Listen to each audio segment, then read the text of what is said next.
Good afternoon and welcome to Biden's Europe Problem, or better put, Biden's Europe Opportunity. My name is Melinda Haring and I'm the Deputy Director of the Eurasia Center at the Atlantic Council, and I'm really delighted to have a minute to welcome you to the Center for National Interest webinar.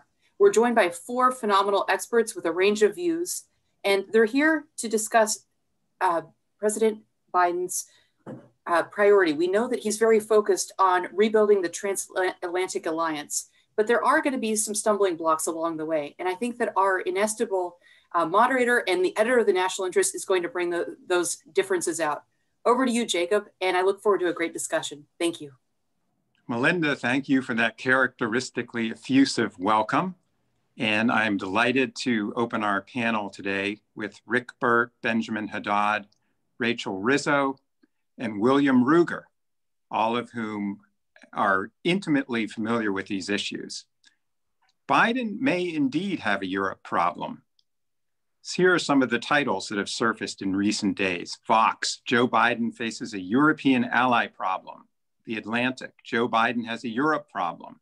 In Foreign Policy, Germany's pouring cold water on the Biden-Europe love fest. And not least, the National Interest featured a piece by Wolfgang Porczyk a few days ago on America and Germany.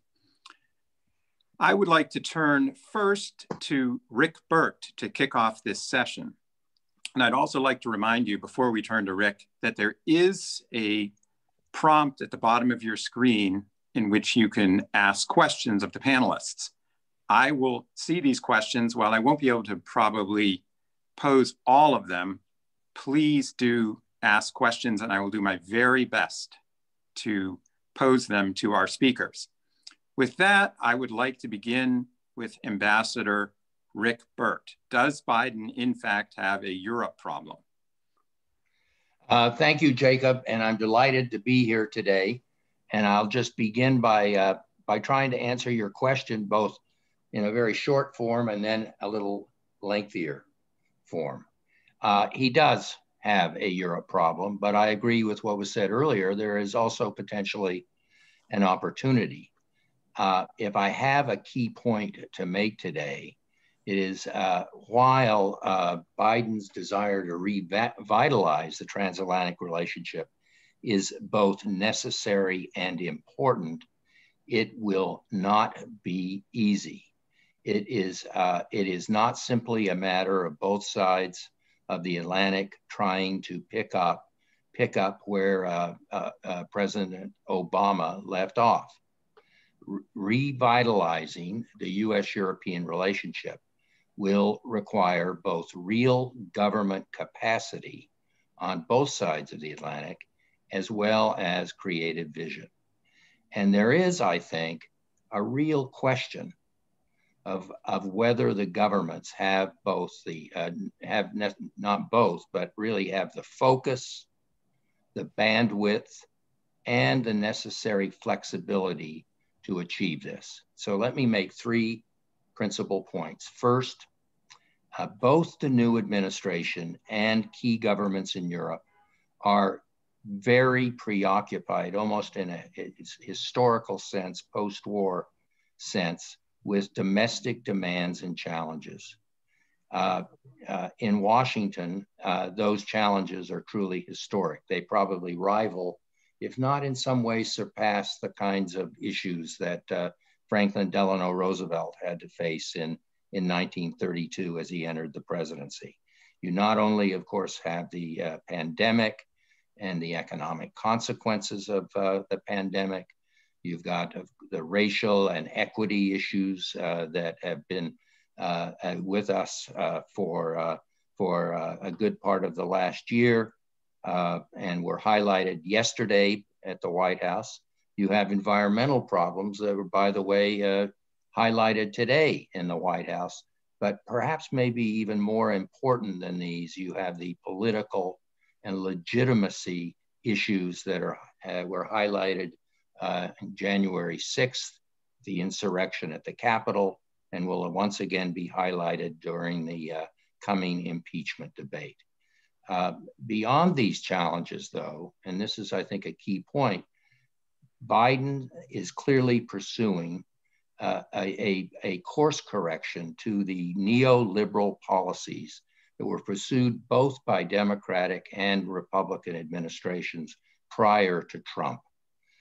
He is emphasizing a made in America economic strategy and trade strategy. And he has outlined what he likes to call a foreign policy for the middle class, which emphasizes that somehow American foreign policy has to become seen as relevant to the American middle income earners and those who would be tempted by a Trump-style populism in the future. So his policy very much underscores, I think, his understanding of populism's continuing allure in American society.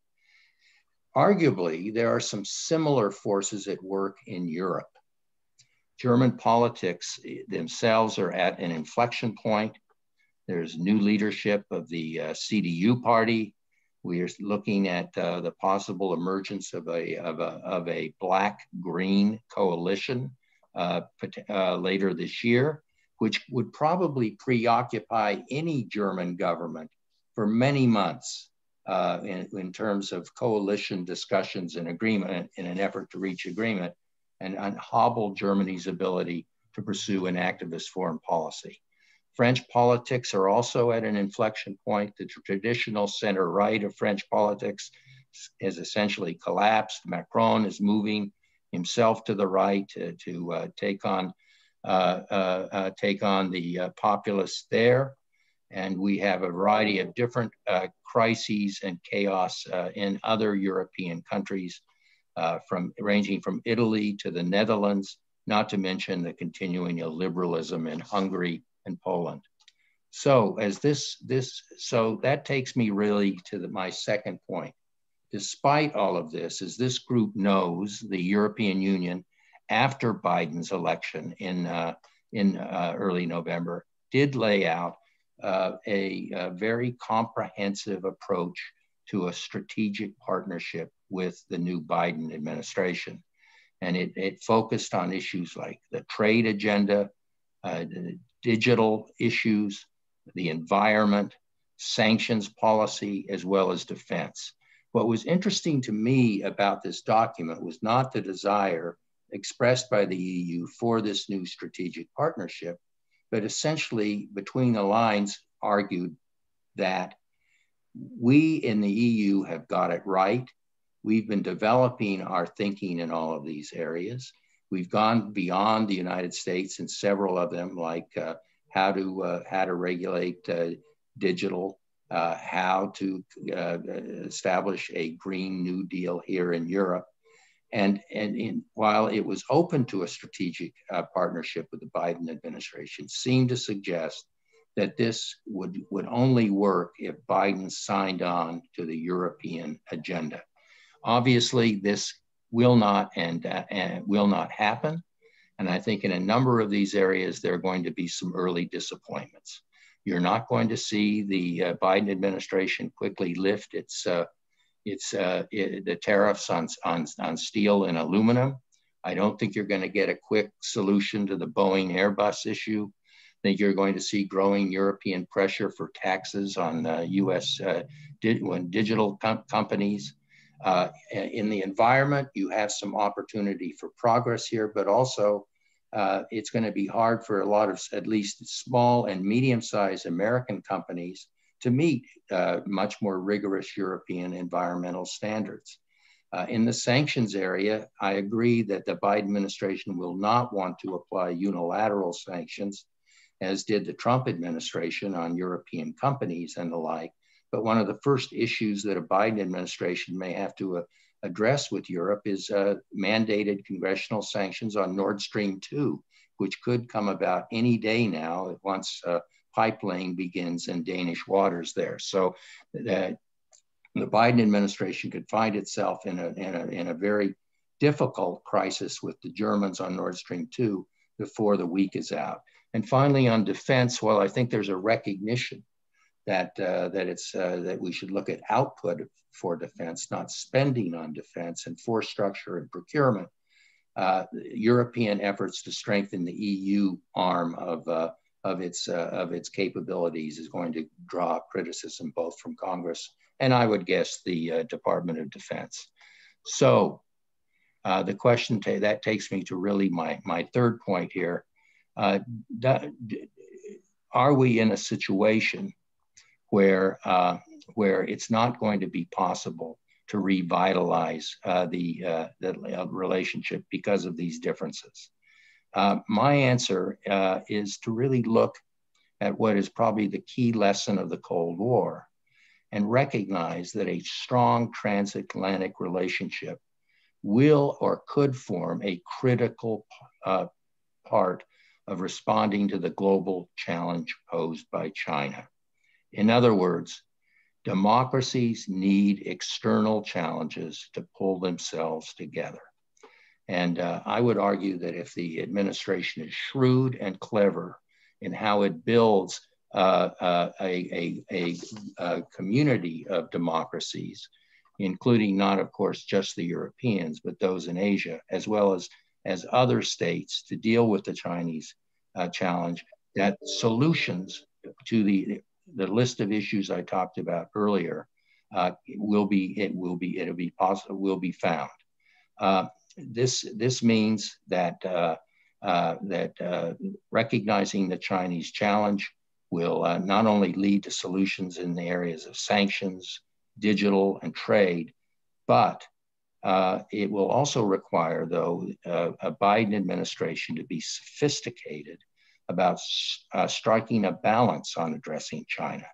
Just as the United States learned during the Cold War and dealing with the Soviet Union, the Biden administration will have to modulate its policy to achieve a consensus on dealing with the Chinese challenge.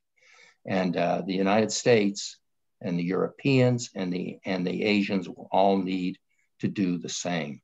I would just simply say this to end this by saying that it will probably be necessary informally for the United States to not only work through the European Union and NATO, but to find a way of talking to the major European powers, and in this case, not just the French and the Germans, but to bring the British back into that equation.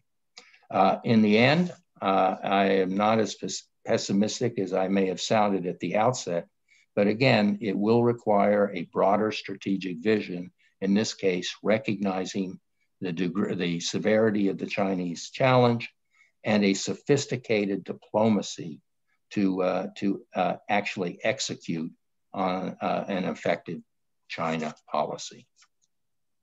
Thank you, Rick, for that sweeping exposition of the state of relations between America and Europe. I'll turn now to Ben for some remarks on Europe and America.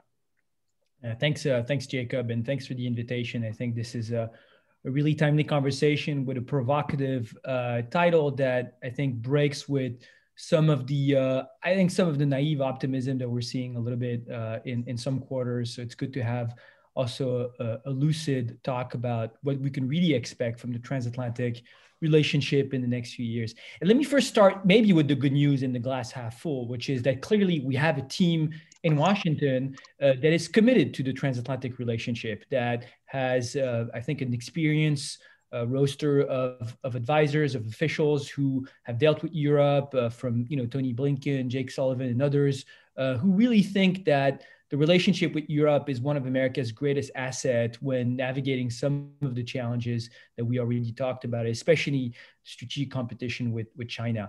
And I think we'll put behind us some of the hostile rhetoric of the last few years, some of the irritants on trade, not all of them, far from it, but also really, I think one of the biggest failures of the last 4 years was precisely not to acknowledge that if China is indeed the main competitor to the United States, having the greatest norm setter, having one of the greatest trade actors and rule maker in the world on America's side, namely the European Union, is a great asset. Now, with that being said, clearly we still have major challenges. And I think in this respect, Donald Trump was very often a symptom, an accelerator of a trends in gap in transatlantic relations.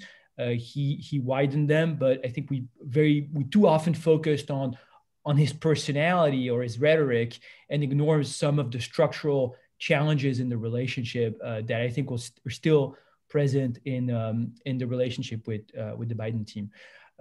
We mentioned some of them, obviously on trade, on the question of regulation of big tech in digital norms. We saw just in December the European Union adopt the Digital Service Act, the Digital Market Act, very comprehensive set of policies to deal with data privacy and taxation, content of tech companies. That's still, I think, a hurdle in the relationship.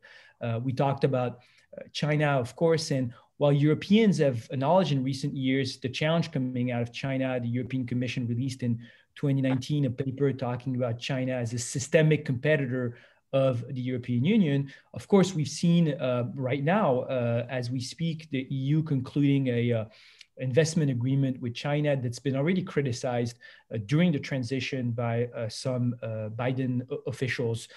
Some might argue that Europe is just catching up on the phase one agreement negotiated by the Trump administration, but we already see that there's a different understanding, and maybe Europeans not ready immediately to be brought in a confrontational narrative in the relationship with China.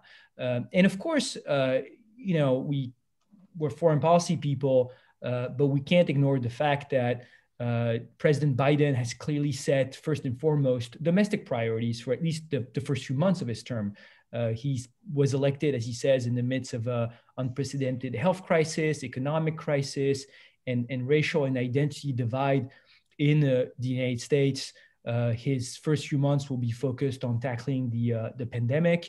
He's already signaled to European leaders not to come to Washington, and because he wants to focus on domestic issues. So Rick Burt mentioned the question of bandwidth, and I think that's going to be a real issue as both sides deal with their own divisions and issues.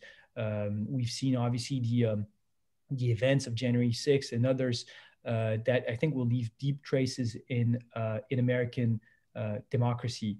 Now, I don't think this should lead us to be pessimistic, but I think this is an opportunity to really rethink this relationship, reshape it, and I think start with at least a frank conversation about what each side expects from the other. If we start with the assumption that everything's going back to normal, that the last 4 years were just an aberration, and that America is back and fully committed to protecting Europe, and the Europeans don't need to step up for their own security, I think we're setting ourselves up for disappointments, misunderstandings, and crisis. We already had that in the Obama administration, where US non-intervention in Syria, with the security consequences that it had on the European continent, from the refugee crisis to the rise of ISIS, led also to a lot of resentment against the Obama administration, especially, I would say, in Paris and a lot of Western European capitals. So I think it's time for the US to, as friends, not as foes, but as friends, to address Europeans and say, okay, we do need you to step up. We do need you to have more responsibility, especially in your own neighborhood, where there's actually not going to be a lot of appetite in American public opinion to intervene on European behalf.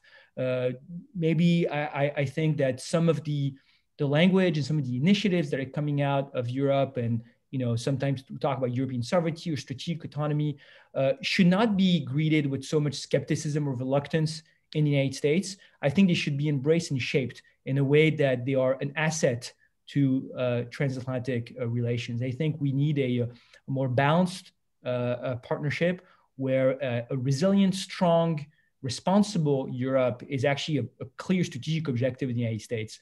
And I think that if the Biden team can put this as an objective for the next 4 years, how do we get to a Europe that steps up, that can unify, and that progressively manages to really have value added for the US on the international stage? I think we'll be in a much better place. And one last word, because I think it is very important to talk about the UK, and here again, put behind us some of the acrimony and the the hostility and the bitterness of the last few years. Both the United States and the European Union have a clear interest in having a strong international-minded United Kingdom. I think you hear some of that coming from Downing Street, the vision of global Britain, sort of a more nimble UK foreign policy is here again an opportunity, something to shape, I think. But clearly it's time to put Brexit behind us and rebuild with the UK that we have today. Thank you, Ben. We'll now turn to Rachel for her thoughts on the state of the Europe-America relationship. Is everything going to be hunky-dory again, or are our previous speakers right to sound some cautionary notes? Rachel, what are your thoughts? Sure. Well, first, I just want to say thank you so much for having me. This has been a really interesting event so far, and I'm looking forward to continuing the conversation. I will give you a heads up that someone just started vacuuming outside of my door. So if you hear something, that's what it is, but it'll go away in a second, I can assure you. I wanted to echo a lot of what Ben and Ambassador Burt had to say. I think strengthening the relationship with Europe and a post-Brexit UK is one of the Biden administration's top priorities. And as you can see in the readouts of the calls between Biden and European leaders, which we have now, and that's exciting, there's a few things that the new administration hopes to focus on. So in the calls with Merkel, Macron, and Jens Stoltenberg, they've talked about issues ranging from Afghanistan to China, Iran, Russia, Ukraine, the Balkans. So no shortage of issues that the two sides are going to try to cooperate on. COVID-19 is obviously a big one, and advancing health security, combating climate change. So there's no shortage, and that's all well and good. But I do think there's an appetite on both sides of the Atlantic, I think, for deeper cooperation.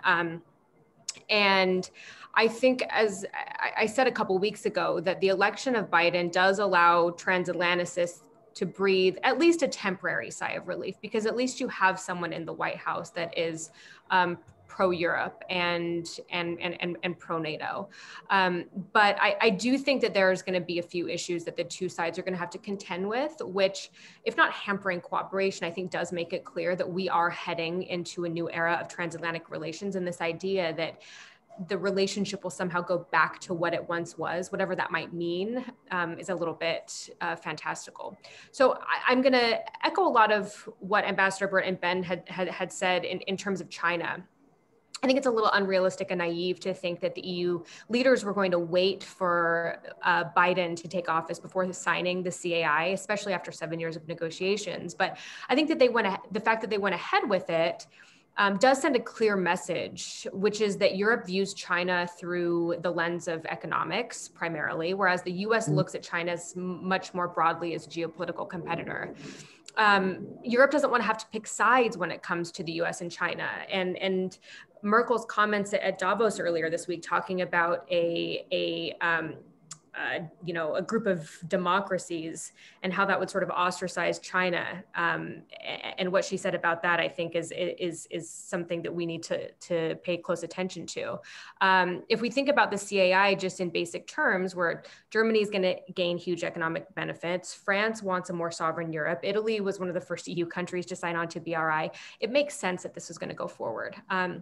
We can talk about opposition to the deal if you want, and whether or not it will actually take effect. But I think the important thing to take away is that the US has its work cut out for it in carving out a joint transatlantic strategy towards China. But I do think that will be and should be a main focus of the Biden administration. The second thing I think is Nord Stream 2. I think Nord Stream 2, which has basically been sitting at 90% complete, is also going to be a thorn in the Biden administration side. In Secretary of State Antony Blinken's confirmation hearing, he stopped short of discussing sanctions, but did say that the administration does strongly oppose Nord Stream 2, and one of its priorities is to make sure that it doesn't go forward. I think one interesting fact here is that the state in which Nord Stream 2 pipeline ends, Mecklenburg, West Pomerania, has created this sort of public funds that can buy goods that will help fund the completion of the pipeline, and which isn't, there's a question as to whether or not it's subject to US sanctions. And so I think what happens with that is going to be pretty interesting. I would also say public opinion is something that the Biden administration and Europe is going to have to contend with in terms of how deep the relationship is going to be going forward and how repaired it can be and how quickly.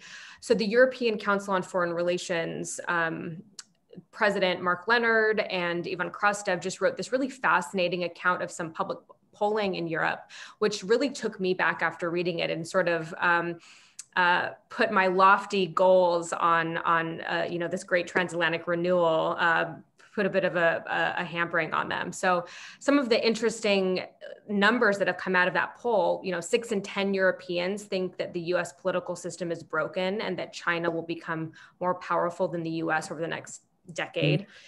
53% of respondents say that after Trump, Americans can no longer be trusted.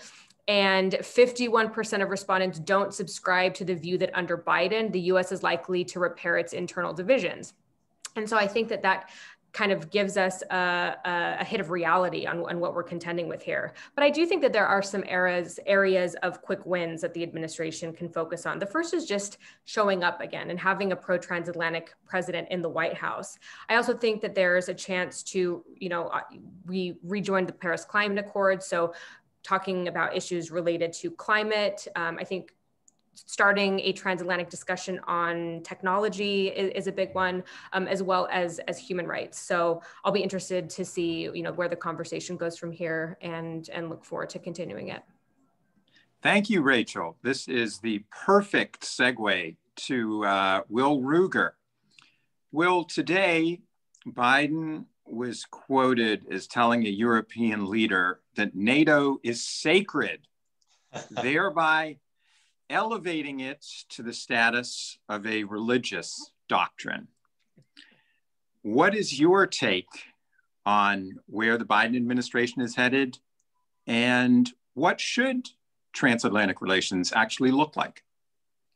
Yeah, I mean, you hit a key quote there that I'll talk about here. I mean, look, international partnerships are obviously valuable to the United States, but let's face it, Washington has a love affair with our alliances that really transcends their value in cost-benefit terms. And the Biden administration has started off, I think, as expected, falling all over itself in its reaffirmation of our current security commitments and sending signals to our allies and partners about how much we love them.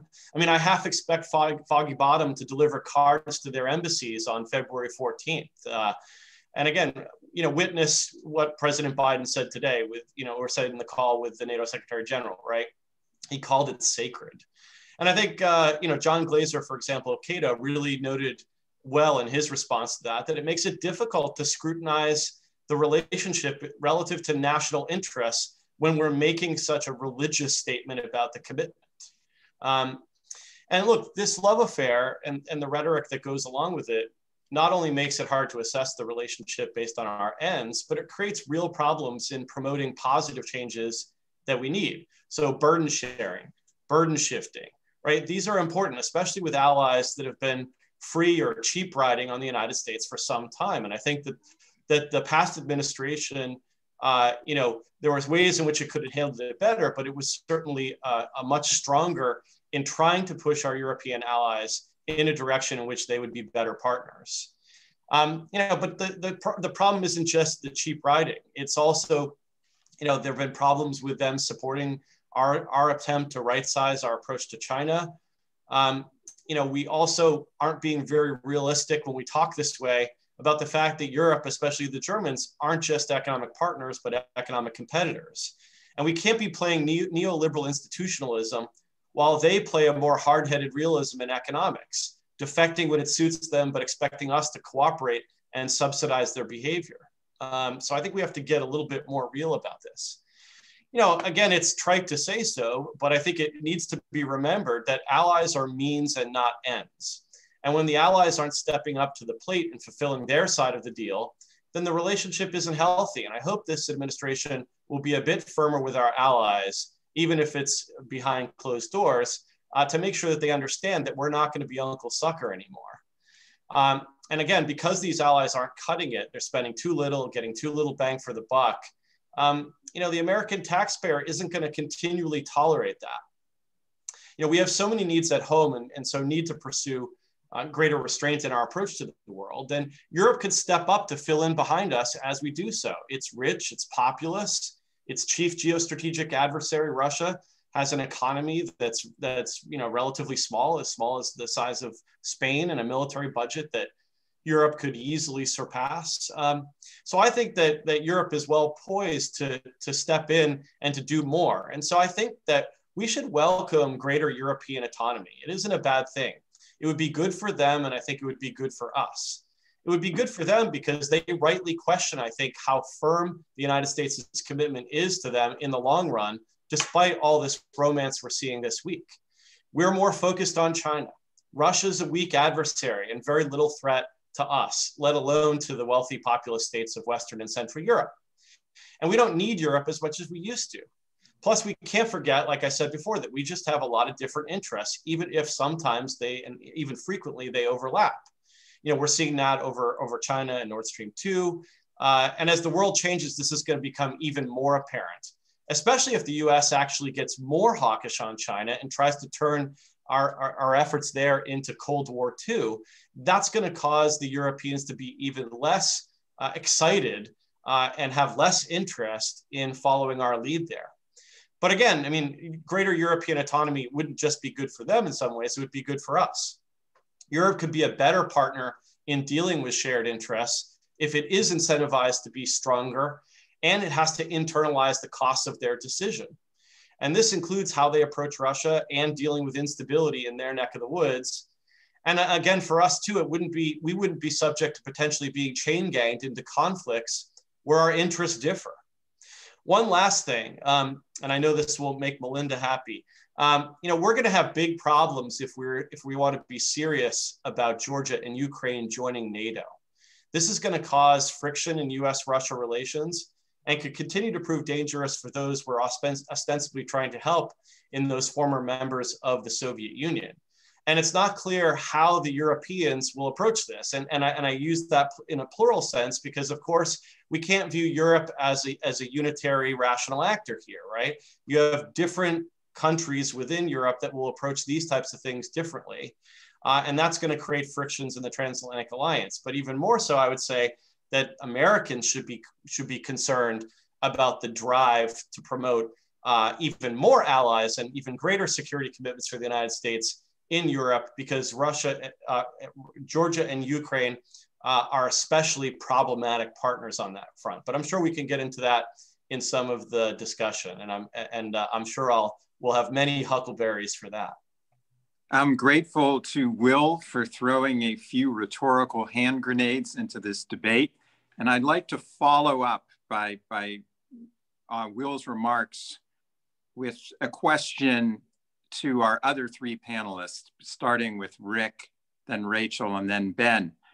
Is Will, in fact, right that Europe not only needs, but probably will seek greater autonomy from the US? We already see that Germany, for example, is not taking the Biden line when it comes to Germany. It signed an investment package with China. Are we, in fact, and another issue that became quite acute during the Trump years was a lot of questions started percolating about just how valid Article 5 was for NATO. Would the United States, in fact, have come to the defense of the Baltic states had they been directly threatened by Russia? And that leads, the other question is, if we have these, if Biden, in fact, seeks to reinvigorate the transatlantic relationship, do we run the risk of being pulled into local conflicts by these countries, especially if you pulled in Ukraine or Georgia into NATO? I realize that's a lot to toss at you. I guess the best way to formulate it would be, is Will, in fact, right that there's going to be, that we need to push for more autonomy on both sides, that the interests between America and Europe are not always coincident? Rick? Well, I mean, the interest, but first of all, the interests between the United States and Europe have never been wholly coincident. They weren't wholly coincident, as far as I know, at any time really during the Cold War. They became less coincident after the Cold War. And as power relationships change, they arguably will continue to be less coincident. However, and I think this is a key point, I think we can live, and America can live, with a certain degree of European strategic autonomy. That's not necessarily a bad thing. In fact, if you go back to the early 1960s and remember the very important speech that John F. Kennedy gave, he talked about a twin pillar strategy for the West. And we've never really achieved that twin pillar for reasons that William and others have said. But I think that the Europeans have said they're prepared to take on more responsibility. And I think Americans are prepared to let the Europeans take on more responsibility. And I think there are plenty of areas where the Europeans acting on their own, as they already are doing with the EU and others in places in Africa and elsewhere. So a certain diversity within the alliance is not necessarily a bad thing. However, I think the key to American leadership has always been within the European, within the transatlantic community, but beyond with our Asian allies, is that the United States took the interests of its allies into account when it made important national security decisions. And by virtue of doing that, and by virtue of the understanding on the part of its allies that the United States was doing that, the United States was able to exercise leadership. And with leadership comes real benefits. Now, specifically, Jacob, in terms of your questions, I would just simply say, in the case of, say, the famous Estonian scenario, and would the United States act under Article 5? What we've done basically, I think, in the Baltic states and to some degree in Poland, not so much in Poland, but in the Baltic states, is we've created a Berlin scenario. The people, we've got a tripwire in Estonia, and the Russians, I think, understand that it's a tripwire. So, and that the danger of escalation, of killing not just Americans but other Europeans by injecting military force in that area is I think is a deterrent, and the Russians I think see it in those terms. I would say that that doesn't necessarily mean that we need or should base our military strategy vis-a-vis Russia in Europe purely on the threat of escalation and tripwires. And I would strongly oppose the expansion of NATO membership to Georgia and to the Ukraine. During the 1990s when NATO expanded, it was mainly a democracy kind of promotion exercise. It was not in the 1990s seen as a strategic necessity. And so the circumstances have fundamentally changed. We have a different type of Russian threat. And I certainly think it would be irresponsible to expand NATO at this point. Rachel, what's your take? Well, I'm going to leave the Georgia and Ukraine question to the others on this panel, so you're welcome for that. But what I will say in terms of your question regarding whether or not Europe should be more autonomous, I mean, I think the short answer to that question is yes. And I've said this, and I know Ben has said this before in the past, that a stronger Europe, economically stronger Europe, bolder foreign policy, that's better for the United States, even if it creates friction between the two sides on the geopolitical stage. We want a strong ally on the other side of the Atlantic. What ends up happening, I think, a lot of the time in Washington is that efforts at strategic autonomy are automatically pushed back against. And I say this, and the main thing I'm thinking about is PESCO, this Permanent Structured Cooperation, which is an EU project. Yeah. So basically what leaders in Washington have said about PESCO is that it's a protectionist vehicle. It undermines NATO. And we always tell the Europeans to do more and spend more. But then when they do, we say, well, not like that. And then they get a lot of pushback. And so I think we send confusing messages. And I think that really needs to stop. So when Europe makes efforts at strategic autonomy, I do think that we need to support them and stop pushing back. But what I will say is that I think that what unites Europe and the United States is still stronger than what divides us, and a strong relationship is beneficial for both sides. I've said this before in the past. I think for many years, I mean, since the end of the Cold War, particularly, we have viewed the relationship between the United States and Europe through the prism of NATO, which I think places a heavy burden on the role of defense and the military and security. I mean, that basically means that that's the main lens through which we're viewing Europe. And I think that should change. I really think that there should be a much greater focus on strengthening the relationship between the United States and the EU going forward. I worry that if we don't do that, the relationship will weaken, because many polls have shown that the next generation of foreign policy practitioners, Americans and Europeans, are much less militaristic. So if we don't change the vision through which we view the transatlantic relationship, I worry that it will weaken. And so I think we have some work to do in that sense. Thank you. Now we'll turn to Ben, and perhaps Ben, you could specifically focus on France when we're talking about this autonomy problem, or issue. I shouldn't call it a problem. No, absolutely. I mean, I agree with a lot of the things that Rachel has said on encouraging Europeans to do more. Bill Ruger was echoing a sentiment that is widespread in the United States, whether we like it or not, in the Washington, D.C. policy community, and widespread on the right and the left, on the need for Europeans to actually show their value added as allies. And this is why really, I was talking about having a frank conversation, but also Europeans listening to what Americans have to say.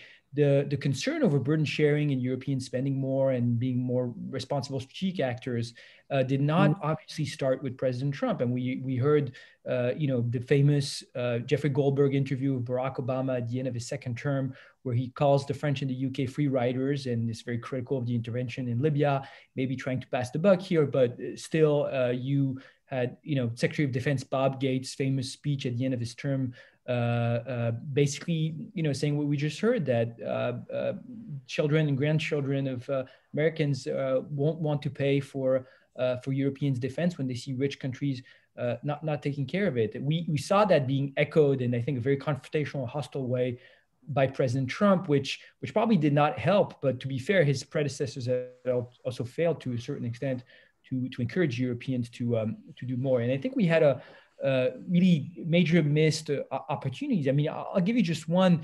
You mentioned the credibility of the American security commitment to Article 5 in NATO, and I think on this, I would be personally less concerned, because I think it would be such a credibility issue for the United States to not step up to its commitment. It would just completely derail the whole security architecture of the U.S.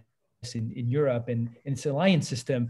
But there are things that are not covered by Article 5, of course, and they're not covered by NATO. And if you look at some of the conflicts in the Middle East, I mentioned Syria earlier, that had direct consequences for European security. Both the Obama then the Trump administration considered that it was not the direct national interest and direct concern in the United States to get involved in, for example, the political shaping of Syria, and with consequences for Europe.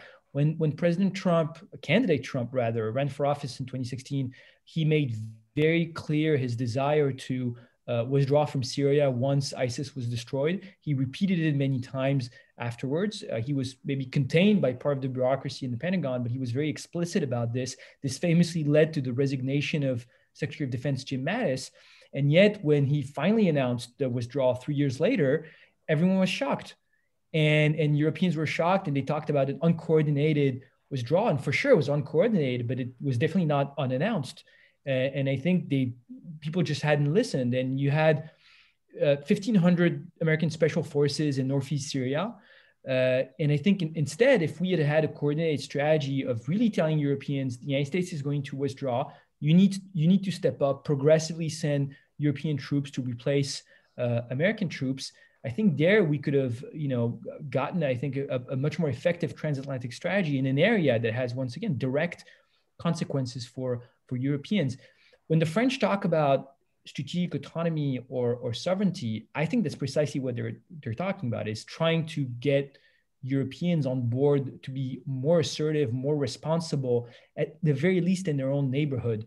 And we hear people on both sides of the Atlantic, but I would say actually mostly in Europe. I think Americans are a little more lucid about this, but in Europe, people saying this is about kicking the Americans out of the continent. This is an anti-American strategy, but it's not. I think it's at the very best a misreading or a little bit of bad faith, but that's absolutely not what it's about. I think you can, on the one hand, have European countries like France being full members of NATO and actually enjoying a very intense and fruitful bilateral relationship with the US military. And on the other hand, considering that in some areas like the Sahel, like parts of the Middle East, like the Mediterranean, you have a direct security interest of Europeans where they need to step up themselves. And I think that's what we're talking about. And one last point, because Rick Burt was talking about the Cold War in the 60s. And it's interesting, the US-French relationship, because France is often considered a difficult ally, obsessed with its status and its rank in the alliance on the global stage. But if you look at the 60s, for example, the relationship with de Gaulle, who was called anti-American on major strategic crisis, the equivalent of what would be an Article 5 crisis today, France unabashedly sided with the United States. On Cuba, or later with Mitterrand, the Euro missile crisis, there was no ambiguity. And on the other issues where France expressed its autonomy, like recognizing China in the 60s or developing its own autonomous nuclear capabilities, the truth is the United States, a decade later with the Nixon-Kissinger administration, ended up recognizing the value of French initiatives. And I don't need to talk about 2003 and differences over Iraq. So sometimes having also autonomous allies that bring value added, that means that you'll have allies that will be more difficult to navigate, a little more annoying, that will want to be heard on their own strategic visions, but that's where you have allies that matter. Thank you, Ben. I want to, now I'll pose you a question from Professor Barry Posen, and I will begin with Will and then turn to each of you. He asks, the US foreign policy establishment is edging towards a broad and deep competition with China and assumes that the US will lead a global coalition against Beijing. Is this competition in Europe's interest? And if not, why would Europeans sign up to follow the Americans? Will? Yeah, I think this is an area where you could see big differences between European interests and Americans. And again, this assumes that there's a consensus even here in the United States about what approach to take. I think that the establishment is veering towards something that resembles more like Cold War II. I'm not sure the American public want that. But you do see that tendency. But the Europeans, I think, clearly have an interest in not engaging that. In fact, potentially taking advantage of that situation. There's the old, what is it? The water bird's dilemma, right? Where you have two birds fighting for the catch and a third can swoop in and grab it. The Europeans may want to play that kind of game here, where they benefit from the United States and China being so fixated on each other, while the Europeans, particularly the Germans, could take advantage of a kind of, whatever an analog for Machtpolitik is, Macht-Economik, right? Where they're playing a kind of realism about economics, while China and the United States are spending enormous sums competing with each other militarily. And I think that wouldn't be good for Europe. I don't think it would be good for the United States to fall for that pattern. I think that the United States' relationship with China is a much more complicated one than the story that someone who grew up as a silent generation member like Joe Biden and the boomers that he's surrounded himself with, I think it's much more complicated and nuanced than probably the heuristic that comes right to mind, which is that Cold War. I mean, the United States relationship with China is one in which we're adversaries and we're challenged by them, and they challenge us. But at the same time, they're our largest economic partner. That was not the case with the Soviet Union. Sure, the Soviet Union had been the United States' most important military partner during World War II, but the relationship was so much different than it is now, where our economies are so tightly coupled in many ways. Now, there are certain areas in which we ought to pursue, I think, a little bit harder push against China when it comes to, say, IP protection, when it comes to tech theft, when it comes to espionage issues, and when it comes to freedom of lawful navigation. That being said, we also have to recognize we benefit a heck of a lot from the coupling we've had over the last, since the 1970s. And so it's just not as simple as saying like, hey, let's compete, let's decouple, let's have Cold War II. And I think that if we do that, then that will provide the Europeans with a catch, going back to that analogy. Rick, what's your take on the prospect of Europe triangulating between the US and China? Well, I sort of agree with what Will said, and I sort of disagree. I mean, I agree that if we treat the US-Chinese relationship like Cold War II, the Europeans do have big incentives to triangulate. And so I guess what I would do is you've got Cold War II, as I would say, from maybe the late 40s through the late 60s. And then what I think you had after that was what, for want of a better term, was the Harmel era, when the United States found that in order to maintain alliance unity, there had to be a kind of two-track policy towards the Soviet Union. There had to be defense and détente. And that's why I said in my original remarks, the United States has to, if it wants the Europeans and believes it should have the Europeans as part of a broader coalition in dealing with China, it has to modulate its policy. It has to pursue defense and détente. So it can't be just a simple stereotypical Cold War strategy. And I think that the Europeans, in many respects, understand this. I think, as Will correctly said, this isn't a military competition. It's more of a geo-economic competition. It's a competition where there are interdependencies and where technology and economics are going to loom far more importantly, I think, than just a sheer arms race. And in that kind of competition, the Europeans, with a market of over 500 million people, with advanced economies, with Germany, which is arguably the manufacturing superpower in terms of its high value added capabilities, as well as together with the South Koreans, the Japanese, the Australians, and to some degree the Indians and others. That is I believe, a strategy. If we modulate our position, are prepared where necessary to not expect to get 100% of what we hope to achieve, but over 50 with a very disparate coalition, I think we're going to be far more successful than a kind of bipolar decoupling strategy. Rachel, what's your assessment of the German-American-China triangle? Well, I think Professor Posen poses a really interesting question, which is that Europe and Angela Merkel in particular has made it clear that they're not going to be choosing a side when it comes to China and the United States. But I think taking that one step further, I have a hard time, even if some of the strongest leaders in Europe, like Macron and Merkel, wanted to do that, they would have a hard time getting Europe on the same page, because Europe doesn't even have a joint approach to China.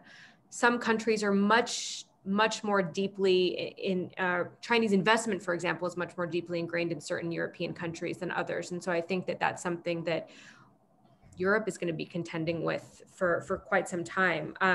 But I do think that we can live with that, because there are areas, like Will said, that our interests align between the United States and Europe, and which aren't going to force Europe into a corner and make them choose a side. He mentioned, technology and tech transfers, IP theft. I would also want to see much more pushback from the United States and Europe on the situation in Xinjiang and the Uyghur population. I would have liked to see a high-level joint statement from Borrell and Pompeo a year and a half ago, and that didn't happen. So I think that that's an area that I would like to see what happens and what Tony Blinken is going to do about that issue going forward. So in short, I don't think that they're going to be picking sides anytime soon, but that's okay, because we'll be able to cooperate either way. Ben, do you have any thoughts? Yeah, absolutely. I mean, I think that you'll have a clear disagreement between the United States and in Europe if the U.S. strategic objective when it comes to China is just stopping China's emergence or rise per se. I think if it's about changing Chinese behavior on trade, on human rights, on strategic issues, there you can find a lot of commonalities. You have the French and the UK already patrolling freedom of navigation operation in South China Sea and developing an Indo-Pacific strategy. The European Union, although it's still in its early stages, is starting to develop an investment screening strategy also with Europeans. And I think, especially with the pandemic, there's been a growing awareness of the necessity to defend European industries, European autonomy in pharmaceutical products and manufacturing in Europe and not depend on China. So I think there's a lot to do together. But the difference is if Europeans have a sense that for the US, it's not so much about Chinese behavior, but it's really about pushing back against the very notion that China might rise and emerge as a key international player, you won't find the same kind of enthusiasm, right? Only because I think Europeans have been used now for a little while with not having the primacy of power on international relations, and so probably don't see China's rise as a threat to their own position the same way the United States does. But with that being said, I still think there's a lot of room for convergence on specific areas. I want to end with a sweeping question. I see that one of my former employees has tweeted at Jacob Heilbrunn, discourses on Europe while Rome burns. So let's flip the script here. The United States has in fact been a superpower or a quasi-empire. People don't like to use the word empire, but we have regarded ourselves as a kind of beneficent Rome spreading the American gospel through the world. Given some of the problems that Rick alluded to in his opening remarks about the storming of the Capitol, American democracy is obvious, or appears to be in shaky shape. We've predicated our foreign policy on words like leadership and the export of the American model. How viable is that? What conclusions are Europeans drawing? What does the United States still have left to offer? Rick, can you take that first? Yeah, and I can be very brief. I don't think that the Europeans are now looking to the United States to get lessons on political civility and how to conduct a democracy, but they haven't been doing that really since the 1950s. And I also secondly think that beyond that, I think some of the most egregious mistakes that the United States has made in foreign policy in the last 20 or 30 years has been in trying to promote or build democracy. So I think I happen to just agree with those who say the best way we can promote democracy is by making sure that it works better at home. And I'm struck, though, given that the topic today is Europe, if the number of my European friends over the last 2 months or so who have contacted me expressing a great deal of satisfaction and delight with the outcome of this election. And I think there are a lot of those America watchers in Europe who believe that we have at least a real opportunity to recover and move on from this period, from this dark period. Will, can we move on from this dark period? Will we? Well, look, I mean, part of the reason we had the last 4 years is because our system was not working well to satisfy Americans' interests and America's concerns. I mean, I think a lot of people forget that there were great failures from the Bush-Cheney years and belief that there were problems in the Obama years. And so I don't think that the American public, especially in the Republican Party, rejected a whole stage full of status quoers, including, Jeb Bush and other prominent politicians in this country who had been, in Jeb Bush's case, a very successful governor. They rejected that because they had rejected where the Republican Party had been. And I think a lot of dissatisfaction as well in other parts of the political spectrum, not only Republicans and conservatives and independents with President Obama, but also progressives that were unhappy with some of the things that you saw under President Obama, including in foreign policy when it comes to, say, Libya or Yemen or the Afghanistan nation building project. So I think that there are lots of challenges here at home. We have greater polarization. I think that the kind of level of our political discourse is sometimes overstated as being bad, because I've read about the Adams-Jefferson fights, and those seemed even worse than what we're talking about today. But the fact is there are lots of things that we need to do in this country at home. And when we think about our grand strategy and our foreign policy in general, I think we have to look at what are our priorities across the board, and then what trade-offs do we have to make? I mean, that's the adult-like approach that I think Americans want our leaders to do. And I think you have to think about infrastructure. I think the response to the pandemic. I think, the response to the disunity here at home, the response to some of the racial justice challenges that we face. The fact that our debt and deficits, I think, loom quite large. And while, interest rates right now are low and it's easy for the United States to borrow, the fact is it's good until it isn't, right? And then you really worry what would have to happen next.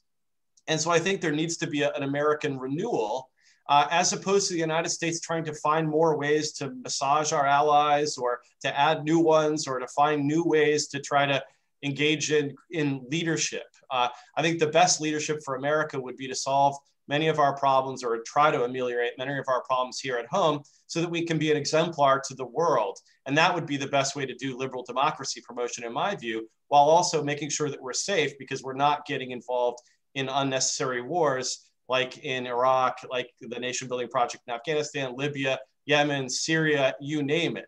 I mean, I'm just not sure why we're trying to do so much around the world when our own house is in disorder. Rachel, what are your thoughts? Well, I would agree with a lot of what Will said. I mean, I think that you can stand up for democracy abroad, and you can stand up for free elections and democratic movements. And I still think those are things that the United States should do. But I also think that a lot of the time, foreign policy and national security strategy is created by thinking about, obviously, what are the greatest threats to the United States. And I would say that the greatest threat to the United States right now is internal division and the state of political discourse in the United States, and the fact that 74 million Americans, at least some portion of that voted for Donald Trump, live in a different reality than the group of people who voted for Joe Biden and Kamala Harris. And the fact that social media exacerbates those problems, the fact that people that are in my generation have no way of connecting with their parents anymore because they, see certain things online and aren't able to process information in the same way. And so I think that there's a lot of work that we have to do at home and trying to figure out a way to move forward and heal the internal division should be at the top of the priority list. But at the same time, I still think that the United States can stand up for things like democracy and free elections and democratic movements abroad. Ben, do you share that optimistic view? And I ask you specifically because I know that you are in Paris right now, quarantining, and will, I think, interview President Macron for the Atlantic Council. I mean, are you tempted to ask him if he's actually more concerned about the state of the United States than Europe itself? I mean, look, there's no doubt that Joe Biden's election was greeted with, I think, cautious optimism in Europe, a sense of relief. Europeans, I think, like the United States, they want to work with Americans, and the last few years have been pretty traumatic, I think, for European public opinions. Now, as all the other panelists said, and Rachel mentioned earlier, these ECFR polls are really striking. There's still a lot of trust to be rebuilt, trust in the transatlantic relationship, and of course, trust in the U.S. political system and major divisions to be healed. I think there's no contradiction with having an ambitious foreign policy and claiming a form of leadership, while at the same time recognizing the challenges at home and what you need to build. And I think one of the solutions to do this is that leadership is not about just banging on the table and expecting others to show up and follow. It's also humility. I think that was one of the key words in Tony Blinken's audition to Congress, to Senate, and I think that's positive. Humility, listening, and I think building, as I said, these partnerships in a more balanced and maybe modest way.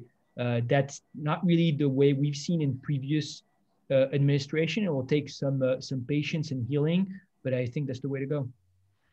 Well, Ben, Rick, Rachel, and Will, I would like to thank you for this scintillating conversation on the future of American-European relations, a well-worn topic over the decades, but I think we managed to inject it with some liveliness today and some insightful thoughts.